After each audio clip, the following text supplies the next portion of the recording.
Dite rally e vi vengono in mente le Lancia che hanno vinto 10 titoli mondiali nei rally.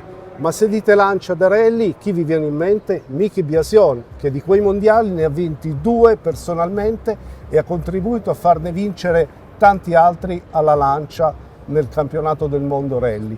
Miki Biasion ha smesso di correre da un po' di anni, però è rimasto un grandissimo appassionato e ha messo insieme qui a Vicenza un evento che si chiama Rally Racing Meeting, dove ha raccolto la crème del mondo del rally e ci sono tante auto che tu hai guidato e con cui hai vinto. Visto il ritorno della Lancia nei rally dopo tantissimi anni con la Y Rally 4, ho dedicato la mostra a tema alla storia della Lancia nelle competizioni, quindi dagli anni 20 fino ad oggi, tutte le Lancia ufficiali che hanno partecipato alle competizioni, quindi dalla Targa Florio del 1923 alla Daytona che ha vinto nel 93, tutte le Lancia che hanno vinto con vari piloti. Sono riuscito a recuperarle, a radunarle in questa mostra che secondo me sarà irripetibile. Quante sono tutte quelle che hai messo insieme in questo evento Lancia? Allora sono 28 macchine e sono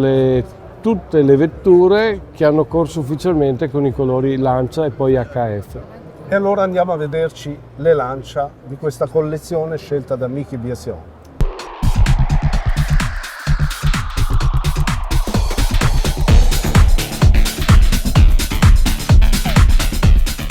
La Betta Gagné la chiamavano perché è stata la vettura più innovativa.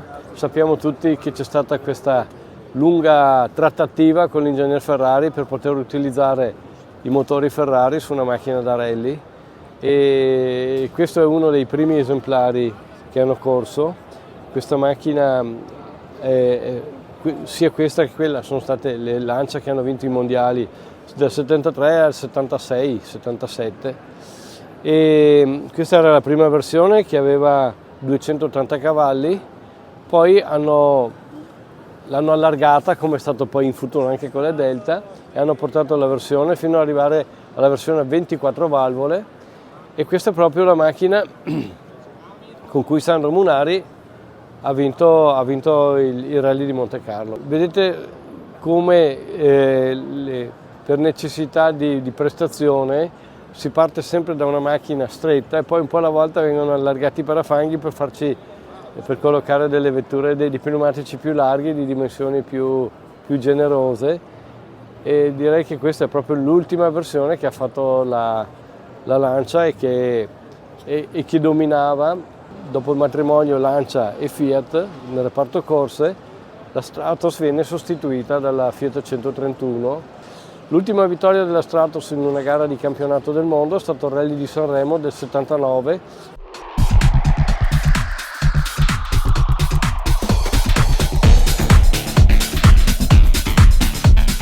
Subito dopo di questa hanno deciso di costruire nel 1982 la Lancia 037.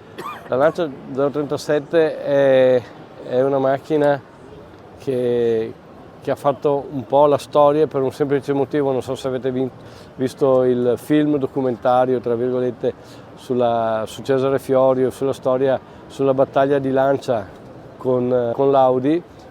È stata una scommessa perché l'Audi si era presentata già con la 4 ruote motrici e aveva dimostrato che era il futuro del mondo delle competizioni.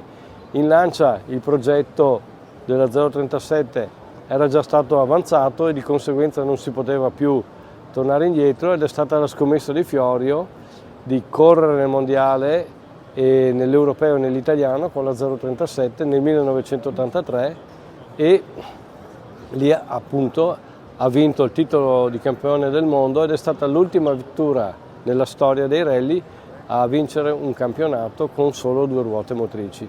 Io con questa vettura, sempre nell'83, ho vinto il campionato europeo e il campionato italiano contemporaneamente.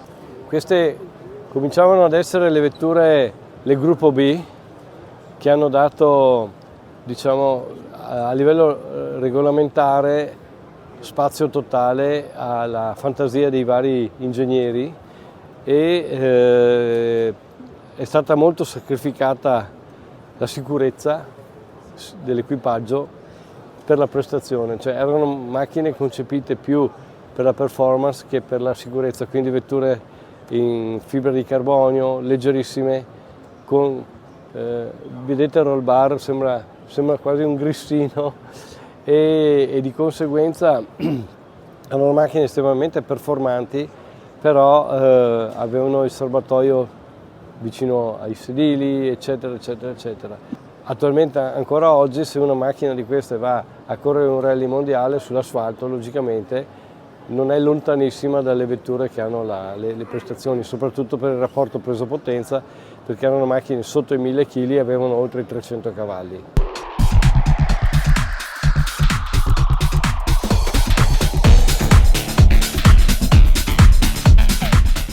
Però Lancia si è accorta, ha capito che il futuro era sulle 4 ruote motrici e quindi nel 1984 abbiamo cominciato a lavorare e poi nell'85 ad esordire con la Delta S4. La Delta S4 diciamo che è la vettura più potente da rally che ha costruito Lancia, si scontrava contro Peugeot, contro Ford, contro Audi, contro Citroën, contro la Austin Metro ed erano macchine anche queste sotto i 1000 kg, ma sull'ultima versione con cui abbiamo fatto il rally di Sanremo nel 1986 avevamo oltre 500 cavalli, 560, 570, un'accelerazione da 0 a 100 sotto i 2 secondi e mezzo, che ancora oggi poche macchine hanno questo tipo di prestazione. Il problema di queste vetture, a parte il problema dei piloti, sappiamo che io purtroppo ho perso dei compagni di squadra sia con la 037 Attilio Bettiga che Toivonen e Cresto con questa macchina, è che come dicevo prima erano costruite per la prestazione. Il serbatoio di queste macchine erano sotto i sedili dell'abitacolo e quindi in caso del minimo impatto, essendoci la turbina a 20 cm, bastava anche una piccola perdita d'olio da un tubo, da un serbatoietto e la macchina immediatamente prendeva fuoco.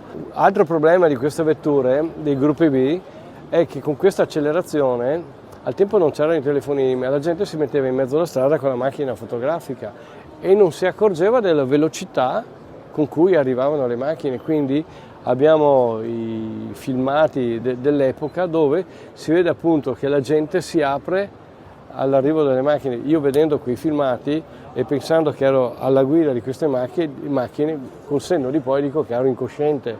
Era incosciente il pubblico, ma anche noi piloti. Il dottor Fiorio, una gara, mi ha detto: ma non sei competitivo? No, era il Rally del Portogallo, è perché ho tutte le traiettorie dove tagliavo le curve, invece c'è il pubblico.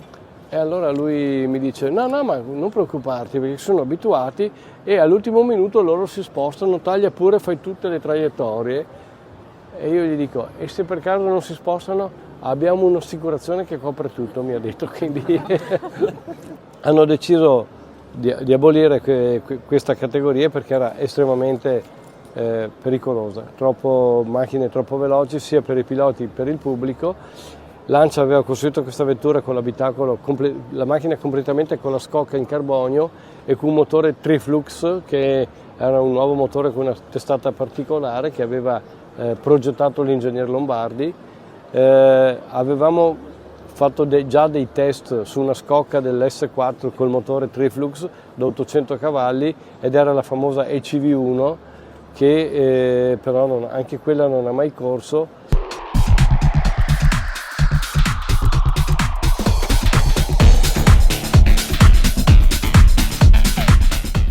Grande salto di qualità. Dai gruppi B con 800 cavalli hanno fatto il regolamento che nelle competizioni si doveva correre con vetture derivate dalla serie con almeno 5.000 esemplari prodotti. Lancia nella sua produzione aveva la Delta HF 4VD, prima la Delta HF 1006 e poi la 4VD e quindi Lancia decise di partecipare al campionato del mondo dei rally con questa nuova vettura di gruppo A e dei quasi 800 cavalli del gruppo S abbiamo iniziato. Questa è la vettura numero 0, è il primo prototipo con cui abbiamo fatto i test all'Isola d'Elba. Abbiamo iniziato con 190 cavalli e poi fino a 210 con 1200 kg di peso e con questa vettura ci siamo presentati al Rally di Monte Carlo e che io ho vinto dopo una lunga battaglia con il mio compagno di squadra Juha Kankkunen, e da lì è iniziata l'era del gruppo A e Lancia ha cominciato a dominare nella categoria delle vetture derivate di serie.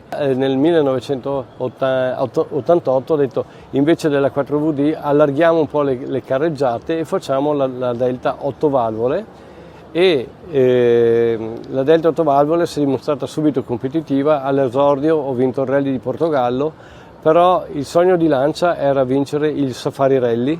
Erano 19 anni che Lancia, il gruppo Fiat, tentava di vincere quella gara per loro, come dire, stregata, con Stratos, con Fulvia, con la 131, anche con l'Alfa Romeo. Hanno provato con tutti i modelli, con piloti ingambissimi come Munari, Valdegar, Metta, eccetera, però facendo sempre dei podi. Anche il miglior risultato da Fulvia è stato un terzo posto, della Stratos un secondo posto, ma mai vinto. In Kenya non ci sono prove speciali, ti danno un tempo minimo per partire dal mattino e arrivare alla sera o al giorno dopo. Invece abbiamo cambiato filosofia, abbiamo detto facciamo una macchina più affidabile e con meno bisogno di assistenza, che anche se arriviamo magari un po' più in ritardo, almeno non dobbiamo stare lì un'ora, 2 ore a fare assistenza. In più era stato programmato che ogni particolare aveva una durata dai 1500 ai 2000 km,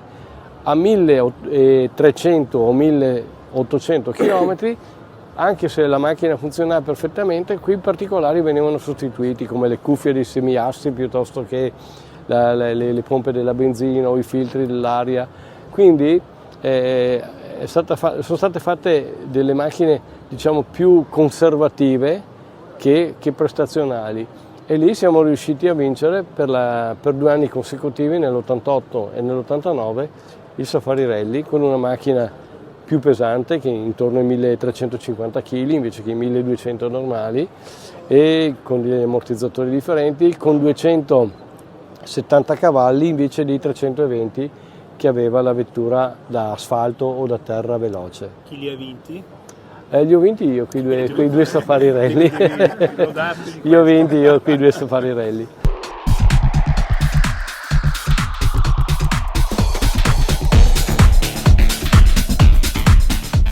Dalla Delta 8 valvole poi hanno detto no, ma dobbiamo ancora di più combattere, perché Toyota, Subaru, Mitsubishi diventavano sempre più Ford, diventavano sempre più prestazionali, e quindi è stata fatta la 16 valvole, e si nota dal cofano che è rigonfiato per farci stare una testata differente, i parafanghi anche qui leggermente più allargati, delle pneumatici omologati un po' più larghi, e anche con questa abbiamo esordito al Rally di Sanremo 89 nella vernice rossa. Purtroppo è un unico esemplare che abbiamo fatto la gara in 2, io e Oriol. Oriol l'ha distrutta in una prova speciale, e l'altro esemplare con cui ho vinto è in Giappone e non sono riuscito a farmelo arrivare, però questa è la macchina con cui abbiamo vinto poi il Rally di Sanremo, il Rally di Argentina, eccetera. È sempre una macchina con cui ho corso io con le 16 valvole, vincendo anche qui il titolo mondiale. Tutte le Delta dalla 037, eccetto l'S4, hanno vinto i 6 titoli mondiali consecutivi.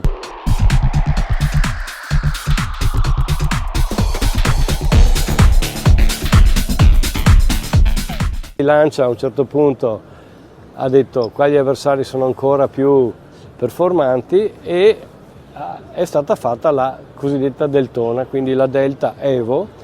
È una vettura che ha corso ufficialmente nel 1992, gestita alle gare dal Jolly Club con i colori Martini Racing, ed è stato un po' il canto del cigno, perché è stato l'anno in cui Lancia nel 91 ha deciso di chiudere il reparto corse. La macchina ormai l'avevamo sviluppata, era pronta, e quindi le 3 macchine ufficiali sono state affidate a Kankkunen, Oriol e Aghini, e sono riusciti a vincere l'ultimo titolo mondiale costruttori nel campionato dei rally col nome, col marchio Lancia. Quindi questa è un po' l'ultima vettura vittoriosa nelle competizioni di Lancia e poi vedremo in futuro cosa succederà. Ma di queste, se ce ne sono, diciamo, scegliamone due che ti sono più rimaste impresse nella memoria, quali potrebbero essere? Beh, a me fa impazzire la Lancia Stratos con cui Munari ha dominato negli anni 70. Logicamente poi qua ci sono tutte le mie Delta che sono figlie per me, quindi parlare delle mie figlie mi sembra superfluo, è bello parlare anche delle macchine con cui non ho corso e con cui hanno vinto dei grandi campioni.